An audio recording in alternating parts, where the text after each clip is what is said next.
അമേരിക്കയിലെ ഒരു കോൾഡ് കേസിനെ കുറിച്ച് കേട്ടാലോ? The boy in the box എന്നാണ് ഈ കേസ് അറിയപ്പെടുന്നത്. ഇന്നും ഈ കേസ് സോൾവ് ചെയ്യപ്പെട്ടിട്ടില്ല. നമുക്ക് നോക്കാം.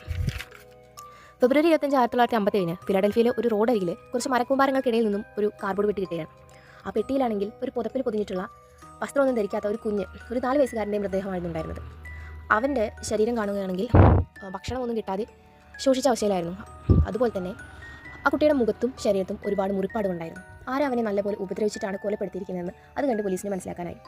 അതുപോലെ അവൻ്റെ മുടിയാണെങ്കിൽ ട്രിം ചെയ്ത് വെച്ചിട്ടുണ്ടായിരുന്നു. അതും കൊലപാതകത്തിന് ശേഷമാണ് ചെയ്തിട്ടുള്ളതെന്ന് അവർക്ക് മനസ്സിലായി. പിന്നെ നഖങ്ങളും ട്രിം ചെയ്തിട്ടുണ്ടായിരുന്നു. ഇങ്ങനെയാണ് ആ ബോഡി കിട്ടിയത്.